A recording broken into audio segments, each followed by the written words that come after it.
Olá, bem-vindos à Igreja no Mundo Magazine, o programa da Fundação AIS, aqui na sua televisão. Sou o Paulo Aidro e ao longo dos próximos 50 minutos vamos focar a nossa atenção na vida da Igreja Católica, especialmente em relação aos cristãos perseguidos, à Igreja que sofre.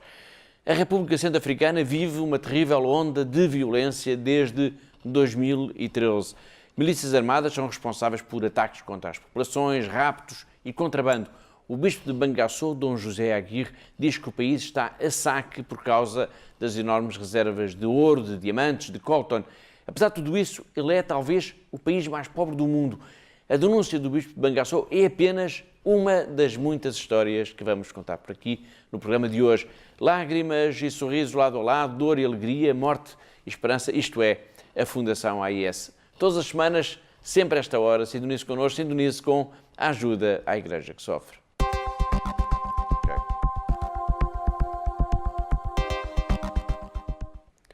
Vamos então ao primeiro tema do programa de hoje, em que contamos, como sempre, com a presença da Catarina Martins Betancourt, aqui em estúdio. Olá, Catarina. Olá, Paulo, e olá também a todos os que estão a ver lá em casa neste momento. O programa de hoje leva-nos até ao passado dia 12 de maio, dia especial sempre em Fátima, com uma multidão a encher o santuário e a dar provas da enorme paixão do povo português por Nossa Senhora. No dia 12, domingo, portanto, uma equipa da Fundação AIS estava em Fátima para estar perto dos benfeitores e amigos, para receber todos aqueles, e foram muitos que estiveram na nossa casa, que fica situada mesmo junto ao santuário, quando aconteceu algo de extraordinário. Entre as muitas dezenas de pessoas, de amigos que visitaram a delegação da AIS em Fátima, esteve Marcelo Rebelo de Sousa. Foi, podemos dizê-lo, Catarina, um marco na história da AIS em Portugal.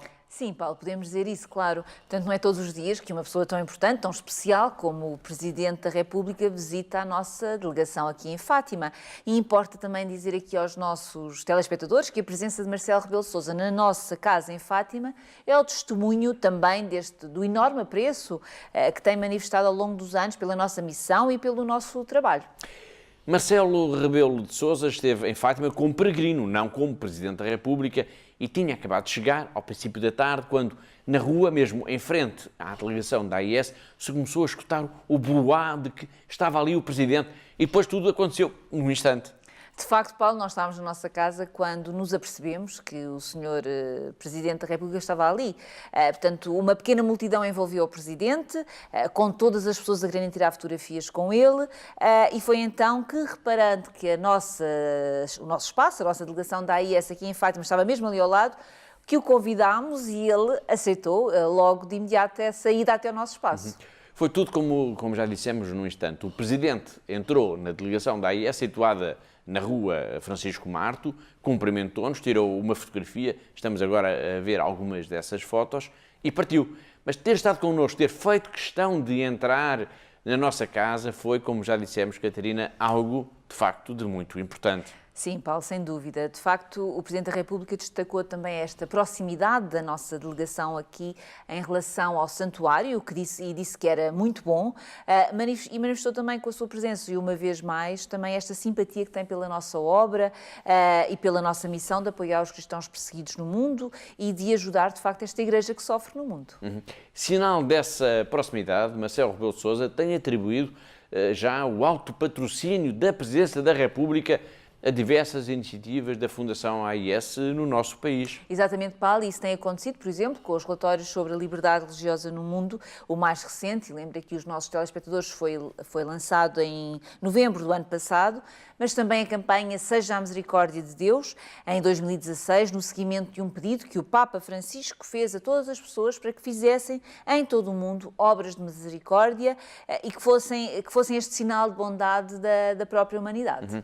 Ainda nesse ano de 2016, em maio, eu recordo agora, já o Presidente tinha dado outro sinal de amizade e de proximidade com a Fundação AIS. Precisamente, Paulo, foi também na abertura do meeting, do encontro, na abertura do meeting em Lisboa, portanto em 2016, em que Marcelo Rebelo de Sousa também fez questão de passar por breves instantes no stand da Fundação AIS, enaltecendo na altura as grandes causas da ajuda à Igreja que sofre, e destacou também, mais uma vez, o trabalho da nossa instituição em defesa da Igreja perseguida no mundo e classificou na altura como sendo uma missão muito atual.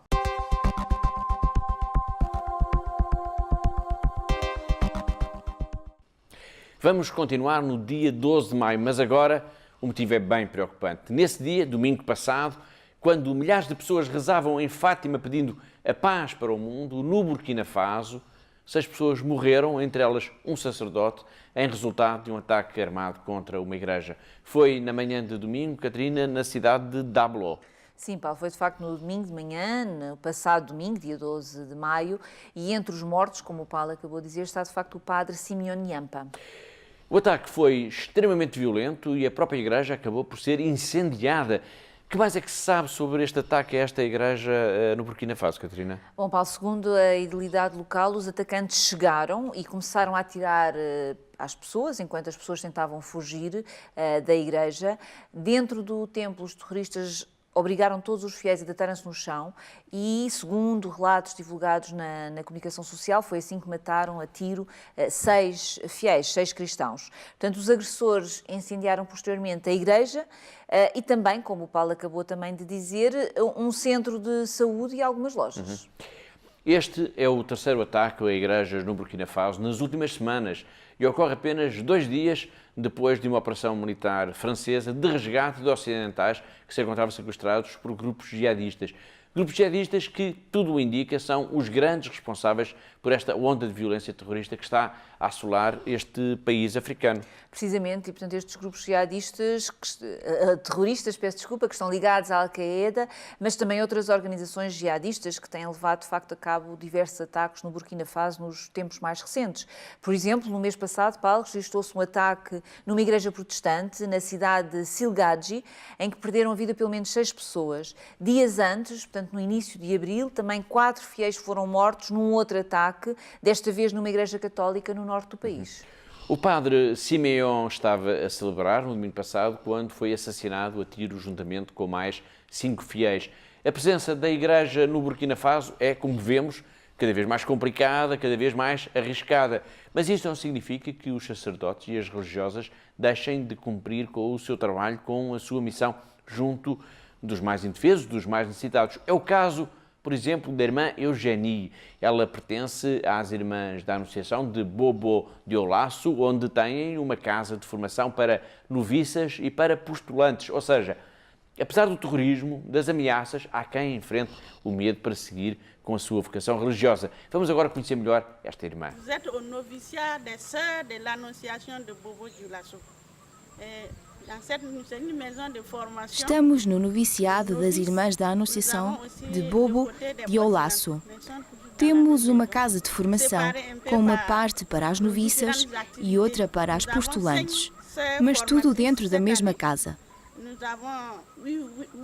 separado apenas pelas diferentes atividades. Este ano temos 5 irmãs formadoras, 11 noviças e 8 postulantes, 9 noviças do segundo ano e 2 noviças do primeiro ano. No noviciado temos uma mestra das noviças, temos uma irmã enfermeira que se ocupa da saúde dos habitantes das aldeias vizinhas, uma irmã que se ocupa do economato, que trata da nossa alimentação, uma irmã mestra das postulantes. São estas as atividades da nossa casa. Esta casa contribui também um pouco para a nossa própria subsistência, para a nossa própria formação. Fazemos criação de animais, costura, temos um computador que permite que as noviças aprendam a escrever textos. Estamos muito contentes. Aproveitamos a vossa visita para agradecer a todos os benfeitores da vossa associação, pois graças a ele, nós podemos participar em sessões de formação do nosso noviciado, permitindo-nos também fazer cursos na nossa casa, convidando por vezes outras irmãs de fora para podermos participar na formação.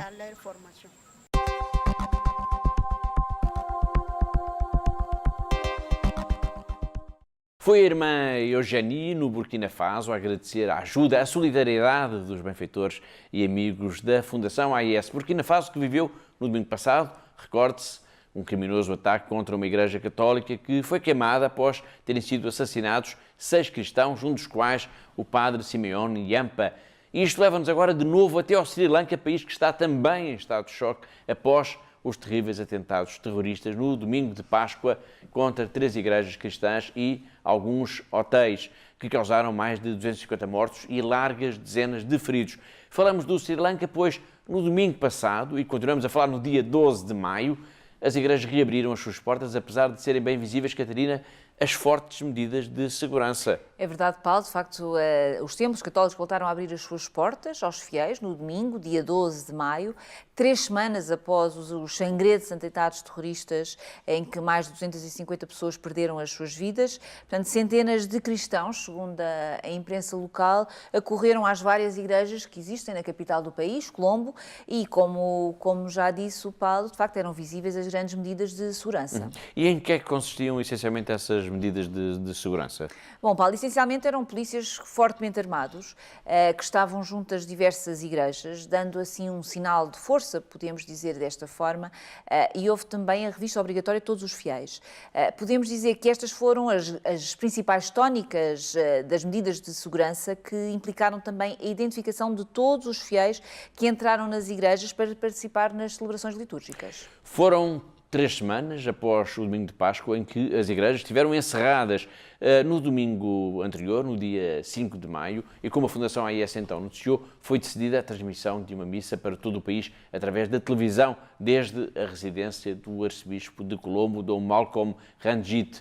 Uma celebração que ficou marcada pela leitura de uma carta do Papa Francisco a pedir o fim do ódio e a reconciliação entre todos os seus filhos. Vamos agora rever esse momento. Dear brother, in the wake of the brutal attacks on Christian communities gathered in prayer on Easter Sunday, na sequência dos brutais ataques às comunidades cristãs reunidas em oração no domingo de Páscoa, em Colombo e noutros locais do Sri Lanka, desejo assegurar-lhes mais uma vez a minha profunda solidariedade e as minhas contínuas orações por todos aqueles que foram atingidos por estes crimes desprezíveis.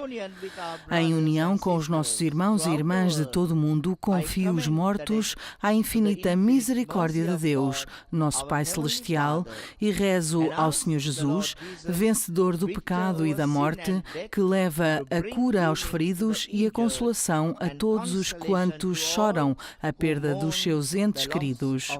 Juntamente com os seguidores de todas as religiões e homens e mulheres de boa vontade em todo o mundo, eu expresso horror diante desta indescritível ofensa contra o santo nome de Deus e rezo para que os corações endurecidos pelo ódio possam ceder à sua vontade de paz e reconciliação entre todos os seus filhos. Neste momento de imensa dor, rezo para que os fiéis sejam confirmados na caridade, consolando-se mutuamente na esperança nascida da Páscoa e na nossa inabalável fé nas promessas de Cristo. Conscientes da ferida infligida a toda a nação, rezo da mesma forma para que todos os senegaleses sejam determinados em sua intenção de promover a harmonia social, a justiça e a paz. Com esses sentimentos, com afeto, confio o Senhor e os irmãos bispos, juntamente com o clero, os religiosos e os fiéis entregues aos seus cuidados, ao amoroso abraço de Nossa Senhora, Rainha e Padroeira do Sri Lanka, e concedo de coração a minha bênção apostólica como penhor de fortaleza e paz no Senhor ressuscitado. Pope Francis, from the Vatican, 24th April 2019.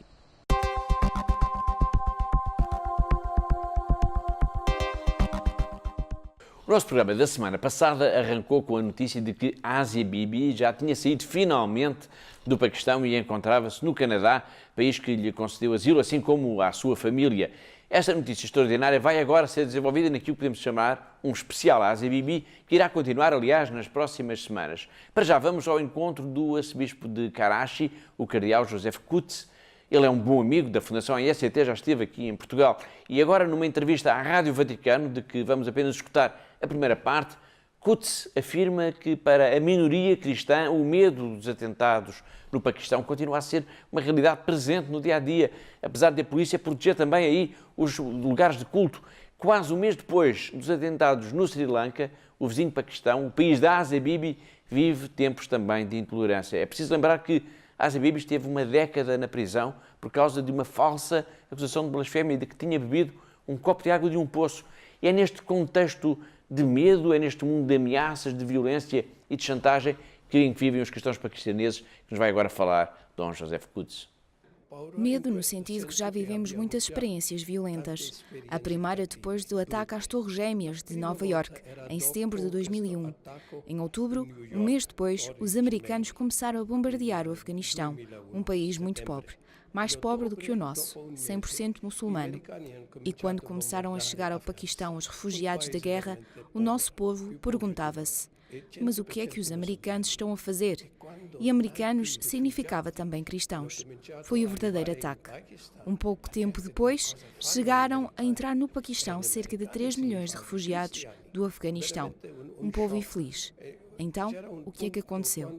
2 jovens extremistas muçulmanos atacaram uma igreja. Era domingo. Essa foi a primeira experiência negativa. Os muçulmanos entraram na igreja para matar os cristãos. Na ocasião, morreram 16 pessoas e houve muitos feridos. Depois de 2001, esses ataques repetiram-se 3 ou 4 vezes. Mas o governo dá-nos proteção e segurança. Agora, este medo diminui, mas permanece sempre esta tensão. Quando acontecerá de novo? Quando e onde? É natural. Podemos ver o que aconteceu no Sri Lanka. Ninguém esperava algo assim no país. A segurança não tinha sido alertada neste sentido. E nós, infelizmente, temos que pedir às polícias para revistarem as pessoas antes de entrarem. Quando e dove è naturale. Si vede cosa è successo in Sri Lanka, perché Sri Lanka non hanno aspettato questo, non c'era niente sicurezza. Ma invece di noi purtroppo dobbiamo pregare con la polizia fuori la chiesa. Foi Dom Joseph Qudus, o arcebispo de Karachi, aos nossos colegas da Rádio Vaticano. Ele falou no medo, nas ameaças e numa comunidade que precisa de polícias armados em torno das suas igrejas, pois ninguém se sente em segurança. Também a Asia Bibi não se sentia em segurança, mas ninguém conseguia sequer garantir a sua segurança, mesmo após ter sido libertada e ilibada de todas as acusações. E é aqui agora que vou apresentar o nosso próximo convidado. Trata-se de Joel Amir, um destacado dirigente da comunidade cristã do Paquistão, que esteve de passagem por Lisboa e que falou à Fundação AIS. Antes de o escutarmos, vamos explicar um pouco melhor aos nossos telespectadores, Catarina, quem é este senhor, Joel Amir. Bom, Paulo, Joel Amir Saotra, portanto, tem 44 anos e é, como o Paulo disse, um destacado membro da comunidade cristã e pertence inclusivamente ao governo regional do Punjab.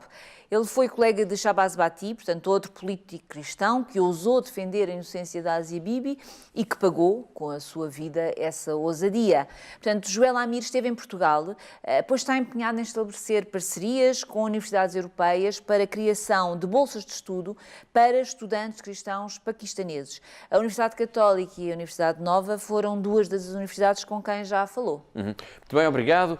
Vamos então ver agora Joel Amir na primeira parte da grande entrevista que concedeu à Igreja no Mundo. Uma entrevista que aconteceu apenas alguns dias depois de Asia Bibi ter chegado ao Canadá depois dos anos de prisão que viveu no Paquistão. Uma entrevista em que Joel Amir nos deixa um alerta muito forte. A Asia Bibi foi libertada, é verdade, mas há muitas Asias Bibi, muitos cristãos presos no Paquistão por causa da lei da blasfémia. Hello, we are talking a few days after Asia Bibi arrived in Canada, after she was liberated from Pakistan. As a Christian, how do you see all these cases? First of all, thank you very much to being here and Aid to Church. Aid to Church indeed. Yes. Indeed. Yes, of course. As Catholic Christian, I'm very happy that Asia got justice after 11 years, after a long struggle. But she released, she is safe, thanks God for everything. And I would like to extend special regards to the international community, to all the churches, to all our friends, those who have done great job for Asia Bibi. But just keep in mind, it is my request to all the community that this is not a single case. There are several people. There's several women, there's several men, there's several Asia Bibis, those who are facing unproven assassination, those who are those who are facing unproven allegation, still they are behind the bar, and we have to unite. We have to work for them.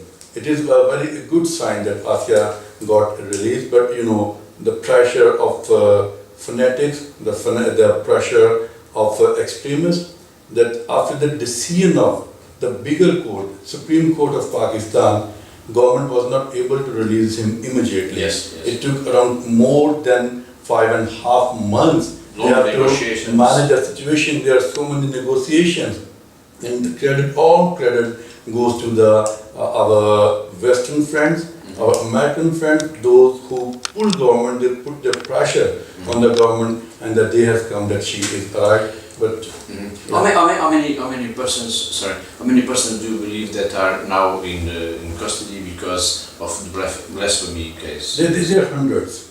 Hundreds. Yeah, there are hundreds.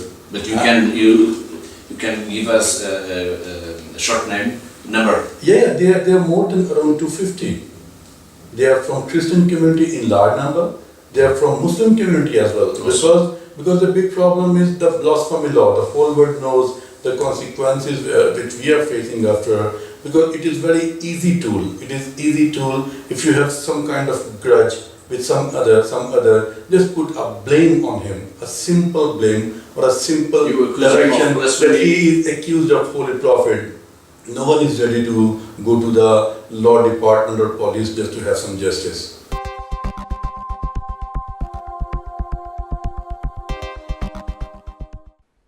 Foi Joel Amir, um destacado dirigente da comunidade cristã do Paquistão, numa entrevista em exclusivo ao nosso programa que iremos continuar a escutar na próxima semana. Vamos continuar agora focados ainda em Asia Bibi, como exemplo de alguém perseguido por causa das suas convicções religiosas, e vamos fazer uma viagem até o norte de Portugal, até Bragança. Na semana passada, a Fundação AIS fez a apresentação na Diocese de Bragança do relatório sobre a liberdade religiosa no mundo e entrevistámos Dom José Cordeiro sobre esse documento, mas também sobre a questão da perseguição aos cristãos e o trabalho da Fundação AIS em Portugal e no mundo. Já lá iremos. Para já, Catarina, como é que correu a apresentação do relatório em Bragança? Correu muito bem, Paulo. Podemos dizer que mais de meia centena de pessoas estiveram presentes e assistiram a este evento. Contou não só com a presença do Sr. Bispo de Bragança, mas também com o professor Jorge Oliveira Novo, que ajudou a explicar e a entender melhor também a importância deste documento, deste nosso relatório.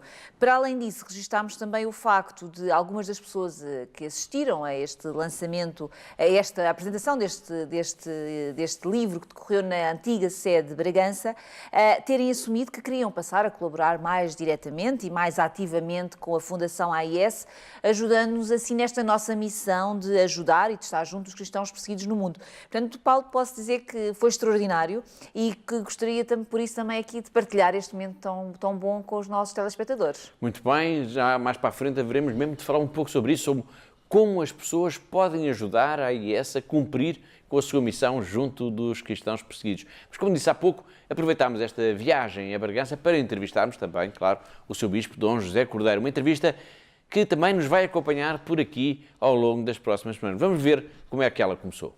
A Fundação AIS lançou mais um relatório, foi no final do ano passado, sobre a liberdade religiosa no mundo. O que é que mais o impressionou, digamos, na leitura deste relatório, das suas principais conclusões? Todo o relatório é arrepiante nos dias de hoje. Nós sabemos que a liberdade, e sobretudo a liberdade religiosa, não é respeitada em tantos lugares do mundo, e os dados estatísticos que chegam até nós, pelo menos daqueles que são identificáveis, é arrepiante. É o termo que de repente me vem e depois de ter lido aquilo que é conhecido do relatório da liberdade religiosa, que ajuda a Igreja que sofre, o apresenta da maneira tão direta, tão objetiva, e aí tem um papel decisivo no despertar das consciências, porque nós vivemos, felizmente, num país onde é respeitada a liberdade religiosa e não temos consciência do que tantos irmãos nossos estão a passar, porque, de facto, o cristianismo está a ser o alvo da perseguição religiosa.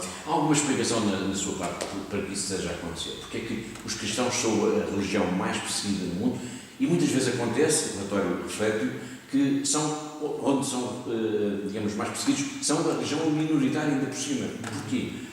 É o tal sinal de contradição que o cristianismo sempre foi. Nós sabemos que exige o testemunho e o martírio, mas acredito por ser também o estilo de vida, de fé, mais do que propriamente uma religião que mais respeita, que mais tolera, que mais preza a liberdade. E aquilo que tem sublinhado tanto o Papa Francisco, o sacramento da ternura, do encontro, da misericórdia. E provavelmente por isso é um alvo apetecível de todos aqueles que não têm a mesma compreensão e que às vezes até defendem também a liberdade e a tolerância, mas depois na hora da verdade e na prática não o realizam. E nós não podemos desistir nem desanimar, e por isso naquilo que está ao nosso alcance, na ajuda objetiva junto dessas comunidades, na oração, na comunhão, porque a Igreja não tem fronteiras, na partilha. Temos todos uma missão, não é? Exatamente, e como o Papa Francisco diz também no Evangelho Gaudium, cada um de nós é uma missão, e sentir que nós sofremos com todos aqueles que partilham da mesma fé e não da mesma fé, porque a liberdade é um direito fundamental para todo o ser humano. E recordo que o Papa São Paulo VI, na homilia conclusiva do Concílio Vaticano II, foi o que mais pediu a todos os governantes da Terra: a liberdade de acreditar, a liberdade de professar, a liberdade, no fundo, de fazer o bem. Porque a liberdade religiosa é a primeira das liberdades, de alguma forma. Exatamente.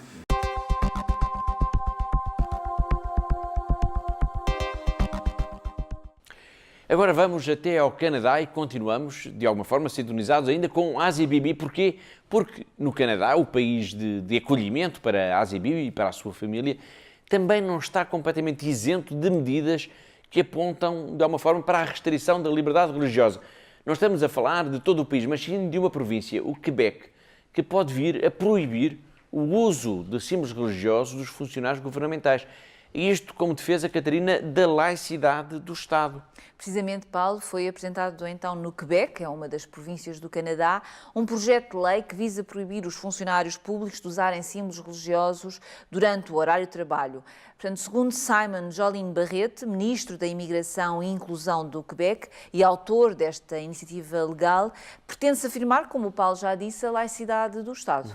Na prática, esta lei, caso venha a ser adotada, significa, na verdade, o quê para o dia-a-dia das pessoas? Bom, Paulo, se esta proposta caso esta proposta venha mesmo a ser aprovada, os funcionários públicos então ficarão proibidos de usar símbolos religiosos, como, por exemplo, crucifixos, mas também os véus muçulmanos ou até, por exemplo, a kippá judaica. Mas é preciso dizer, Paulo, ainda que esta iniciativa de Jolin Barreto está a ser muito criticada, sendo considerada por diversos setores da sociedade do Canadá como uma afronta à liberdade religiosa. E como é que a Igreja está a reagir perante esta possibilidade de os símbolos religiosos virem a ser proibidos, digamos, aos funcionários públicos? Bom, Paulo, ainda não há muitas reações, mas as que se conhecem são naturalmente de oposição a esta medida. Portanto, Dom Noel Simard, que é bispo de Valleyfield e é presidente também da Assembleia de Bispos Católicos do Quebec, já veio afirmar que a neutralidade do Estado de nenhuma maneira deve restringir os direitos fundamentais dos indivíduos e das comunidades em expressar as suas crenças espirituais e religiosas e vivê-las. Por outro lado, o secretário-geral desta referida Assembleia de Bispos, Dom Pierre Murray, protestou também por não ter havido, até ao momento, uma discussão prévia sobre esta proposta de lei.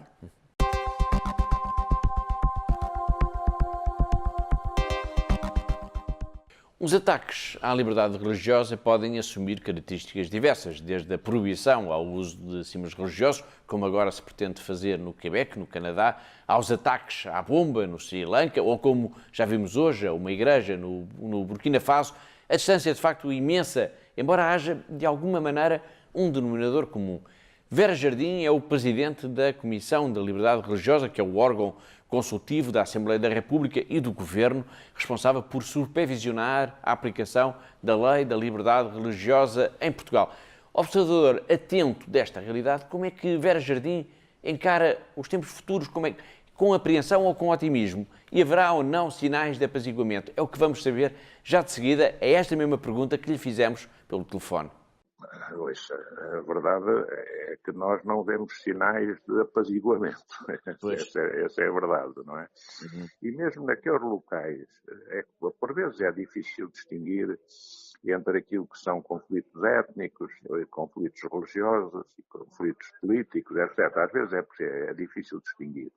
Por exemplo, a guerra na Síria não é tanto um conflito religioso, não é? A Síria até vivia um ambiente, antes do início da guerra, uma coexistência pacífica. Uma certa coexistência. Uhum. Havia cristãos, havia judeus bastante menos, havia muçulmanos, e muçulmanos até de várias denominações, e vivia-se num clima de curdos.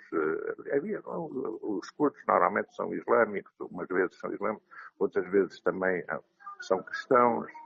Aí depende. Mas a Síria vivia um ambiente de coabitação relativamente pacífica. E, portanto, a guerra na Síria não tem que ver com um conflito religioso, tem que ver com outras coisas. É um conflito político, não é?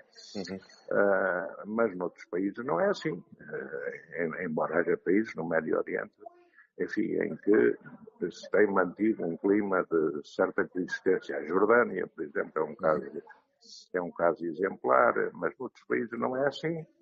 Há religiões que são praticamente proibidas de exercer, e, portanto, mas não é apenas no Médio Oriente, um pouco na Ásia, no Bangladesh, por aí fora, há um clima de afrontamento religioso e étnico. Muitas vezes, como lhe digo, certo.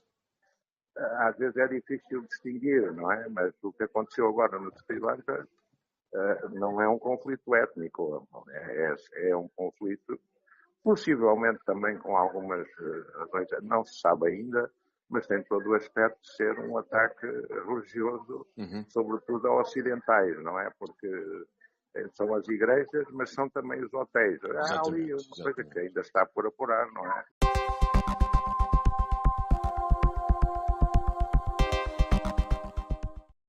Vamos até à Libéria, ainda ao encontro de uma missionária portuguesa. Alexandra Almeida está em Foia, na Libéria, desde há um ano, ao serviço da Fraternidade de Leigos Missionários. Numa mensagem em áudio que nos enviou, que enviou para a Fundação AIS em Lisboa, a jovem missionária portuguesa vai agora explicar-nos um pouco como é a vida, o dia-a-dia em Foia, a começar pelas estradas, ou melhor, os caminhos que não são muito bons e que transformam, por exemplo, uma pequena distância numa viagem demorada, até à forma como a sociedade local encara, por exemplo, também o futuro das crianças. Muitas só começam a estudar depois dos 8 anos, e porque muitas têm que ajudar os pais a trabalhar. Mas, apesar do esforço da Igreja, não é fácil, de facto, alterar este estado de coisas. E como a Alexandra agora nos vai explicar, as escolas vivem, por exemplo, apenas da generosidade das pessoas, pois as propinas que os pais pagam são muito, muito baixas. Qualquer coisa como 20 a 35 euros por ano, e com tudo incluído. A sua atenção, pois, para a terceira parte do testemunho da missionária Alexandra Almeida. Alguns dos problemas encontrados nesta zona em Foia é aquele que já é comum, penso, em todos os países africanos. As estradas não são boas. Algumas são feitas e mantidas pelas próprias comunidades. E agora que a época da chuva já iniciou, só vai piorar. Pequenos trajetos aqui, pequenos quilómetros, podem significar muitas horas na estrada. As escolas, principalmente as públicas, estão sobrelotadas e não há um especial interesse ou cuidado no ensino destas crianças. Aqui também se verifica que as crianças iniciam a estudar muito tarde. Às vezes iniciam a sua época escolar com 8, 10 anos e iniciam no ABC, o que atrasa muito, e também com o passar do tempo já são mais velhos, desinteressam-se e desistem de estudar. As crianças também são muito utilizadas para vender pelas ruas, venda ambulante, pequenas coisas, pequenos preços. Também trabalham muito no campo, todos estes fatores atrasam a sua ida para a escola. Estamos a tentar sensibilizar a importância das crianças iniciarem com 6 anos a sua época escolar, mas quando perguntamos por que não os põem na escola, os pais respondem que não têm dinheiro para pagar os valores da inscrição.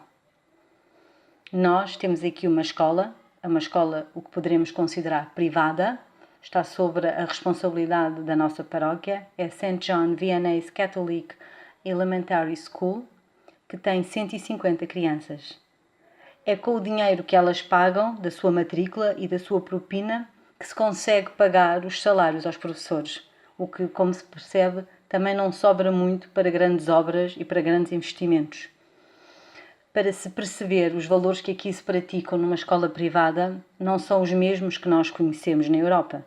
Aqui, por ano, por ano, as crianças mais pequeninas pagam 20 euros e os mais velhos do 6º ano poderá chegar aos 35 euros. Mas, volto a dizer, está tudo incluído.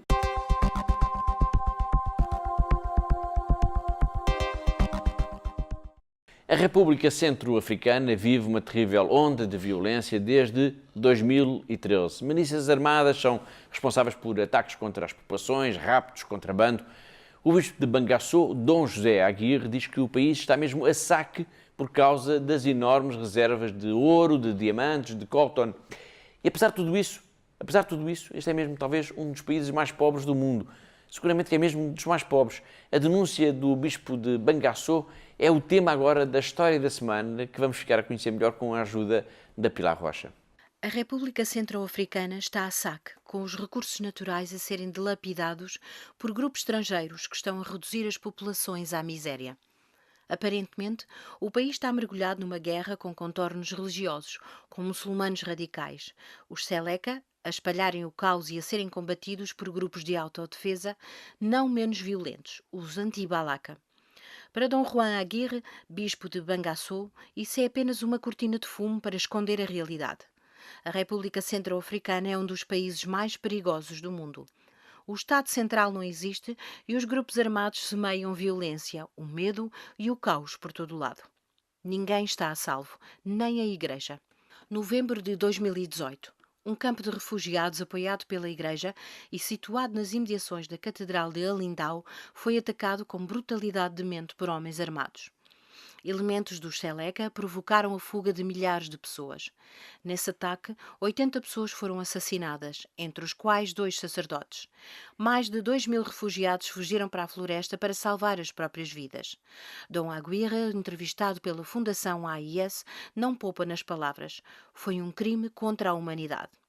Um mês depois, outro ataque. A cidade de Bakouma ficou quase destruída e a missão católica foi saqueada. Dom Aguirre recorda-se de tudo. Uma semana depois, ainda havia corpos nas ruas da cidade. Os que puderam fugir, fugiram. Muitos foram para Bangassou, a 130 quilómetros. Estavam exaustos, com a sua vida em ruínas. Eram homens, mulheres e crianças. Só queriam sobreviver. Muitos perderam a família. Alguns são ainda crianças. No nosso orfanato, o Mama Tongolo, temos ainda dezenas de crianças que chegaram a Bangassou sem saberem onde estavam os seus pais, ou se ainda estavam vivos ou não. Os ataques não são de agora. Cidade de Nzako, 2017. Um grupo de mercenários ataca a região. Dom José Aguirre não tem dúvidas em dizer que eram quase todos estrangeiros. A missão católica foi completamente destruída. O bispo de Bangassou não compreende tanta violência, tanta maldade. São mercenários a soldo de países estrangeiros, de empresas com interesse nos inúmeros recursos naturais do país. Ouro, diamantes, coltan. Essas riquezas valem mais, muito mais do que a vida das populações. Afinal, diz Dom José Aguirre, são sempre os mais pobres que pagam o preço. Tem sido assim de facto, mas no final fica a certeza de que ali, na República Centro-Africana, a Igreja é o refúgio dos que já perderam tudo, até a esperança. Às vezes, é mesmo o único refúgio.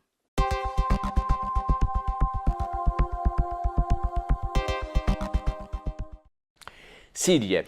Numa pequena vila, relativamente perto da fronteira com o Líbano, a vila de Cara, vive no mosteiro de São Tiago, mutilado, uma jovem freira portuguesa, a irmã Miri. Hoje a irmã Miri vai falar-nos do regresso, ainda lento, é certo, das pessoas ao trabalho nos campos. A guerra, de alguma forma, já parou e o fim do conflito está a levar as pessoas de volta também às antigas ocupações. E a agricultura é uma delas. Para facilitar tudo isto, conta-nos a irmã Miri, o ano tem sido muito bom, por exemplo, para o aparecimento de uns cogumelos muito especiais que são pagos a pesos de ouro em certas cozinhas ocidentais, as trufas. As pessoas também estão a voltar aos seus terrenos. Este ano, estavam a dizer, puderam tomar conta, começar a talhar e assim as árvores que estão na montanha. E também foi um ano muito propício a um cogumelo que cresce por baixo da terra, que se chama trufa, não sei como é que se chama em português, que é muito conhecido, com um sabor muito especial. As pessoas aqui falavam, este ano vai haver, e depois, como é muito caro, é uma fonte de rendimento.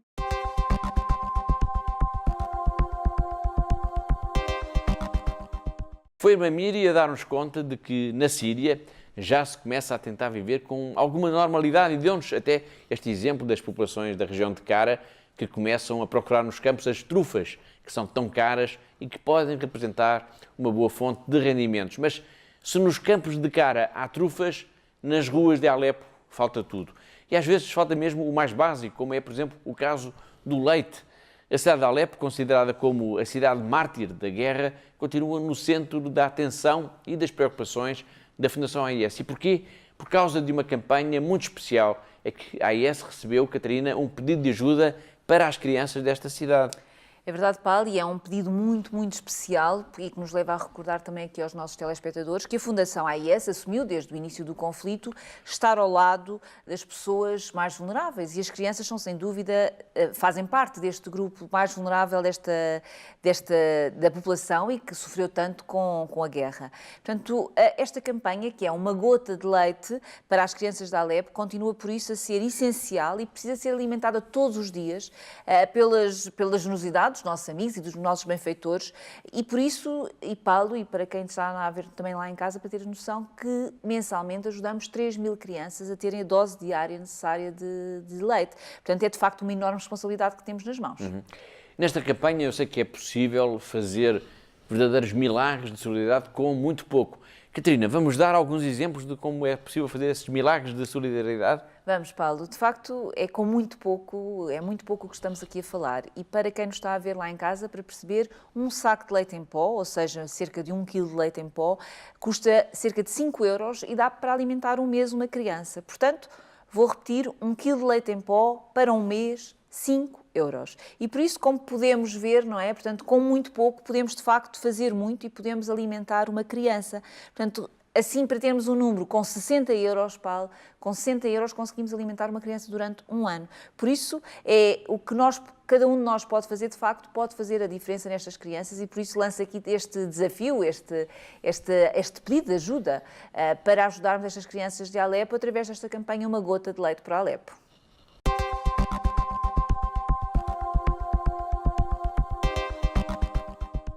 Agora vamos até ao Vaticano para lermos algumas das mensagens que o Santo Padre nos enviou quase todos os dias nesta semana através da internet. São os tweets do Papa Francisco, tweets em que nos fala também de Nossa Senhora de Fátima.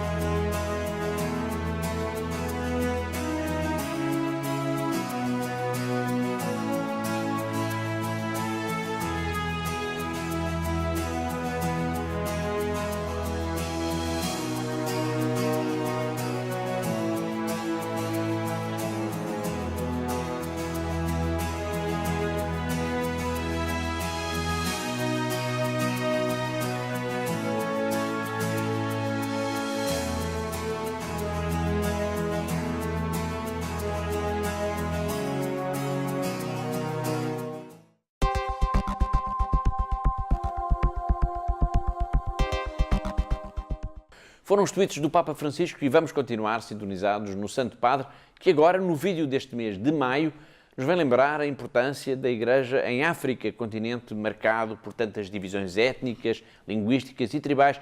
Foi em África, no Burkina Faso, que foram assassinadas 6 pessoas numa igreja no domingo passado, entre as quais o padre Simeon Yampa.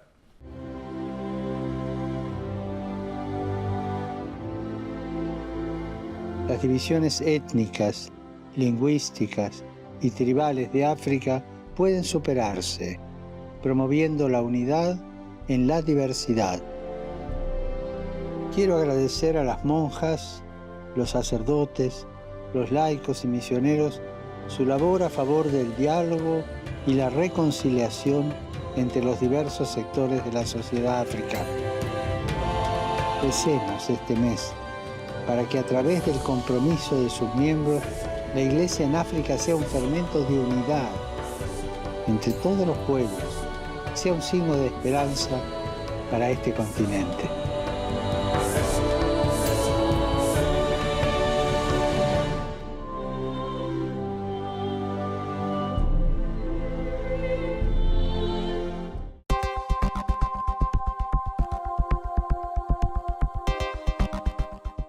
O nosso programa chegou praticamente ao fim. Tempo apenas para um apelo e um convite. O apelo é para que todos possam ajudar a AIS através da doação de 0,5% do IRS. Os prazos para a declaração do IRS estão a chegar ao fim, de certa forma, falta mais ou menos um mês, e esta é uma forma simples, prática e gratuita de ajudar.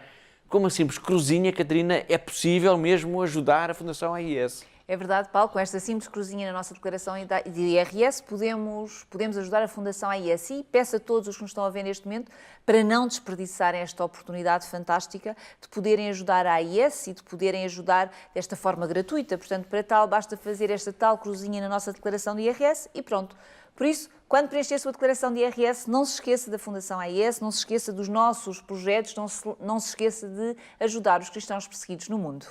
Obrigado uma vez mais, Catarina. Portanto, com uma simples cruzinha, ajudamos a Igreja que todos os dias suporta a cruz da perseguição, da pobreza e da indiferença. Bom, depois deste apelo, vem então o convite. Este é um convite dirigido a si, a todos os telespectadores que ainda não são benfeitores da AIS. Na verdade, Catarina, este é mais um desafio, não é? Sim, Paulo, é um desafio porque é muito importante, porque nós precisamos cada vez mais e mais de mais pessoas que se juntem a esta causa da Fundação AIS, precisamos de mais ajuda, de mais solidariedade para com os cristãos perseguidos no mundo. Bom, eu sei que a Catarina tem uma pequena oferta para quem nos contactar e assumir o compromisso de alguma forma querer ajudar também a AIS nesta missão. É assim ou não é, Catarina? Precisamente, Paulo. Nós hoje aqui já falámos de situações dramáticas vividas no mundo por algumas das comunidades cristãs. Foi, por exemplo, o caso do Burkina Faso, do Paquistão, do Sri Lanka, da República Centro-Africana. Portanto, são centenas, posso dizer mesmo, são centenas de milhares de pessoas que precisam da nossa ajuda. Portanto, são muitas pessoas a quem nós precisamos dar a nossa ajuda. Nunca é demais lembrar aos nossos telespectadores que a nossa ajuda da Fundação AIS depende da ajuda que nos derem. Precisamente, Paulo, e é sempre bom lembrar, e penso que todos os que nos estão a ver neste momento lá em casa percebem, compreendem muito bem esta situação. Portanto, a oferta que o Paulo referiu é um símbolo dessa solidariedade. Nós recebemos umas cruzes feitas à mão, em madeira, pelas famílias cristãs de Sadat, na Síria. Portanto, são famílias que são apoiadas diretamente pela Síria. Portanto, o meu desafio é muito simples, Paulo. Eu convido todos os que nos estão a ver neste momento para nos contactarem pelos nossos telefones, que está a passar neste momento, ou então através da nossa página de internet, e dizer que nos viram na televisão e que deixem o contacto de cada um, portanto o nome e a morada, para depois podermos então enviar esta tal oferta, esta tal pequena surpresa que nós temos. Portanto, o que eu peço é que de facto todas as pessoas se tornem solidárias com a Igreja que sofre, e eu tenho uma cruz de madeira, é esta cruz que eu tenho aqui na minha mão, Paulo, que foi feita então pelas famílias cristãs da Síria, que é uma cruz que vai ser oferecida e que vai ser enviada a todos aqueles que entrarem em contacto connosco, e que é uma cruz que é de facto este símbolo de solidariedade que existe entre os nossos benfeitores e amigos com estas famílias cristãs perseguidas no mundo. Muito bem. Fica aqui então este desafio, contactem com a Fundação AIS e a Catarina irá fazer-vos chegar então esta cruz em madeira, que é o símbolo também desta cadeia de solidariedade que dá pelo nome de Fundação AIS. E assim, com este desafio, Chegamos ao fim do nosso programa. Despeço-me com amizade em nome de toda a equipa que pensou, que produziu e que levou até si este Igreja no Mundo Magazine. Até a próxima semana, até ao próximo programa, se Deus quiser.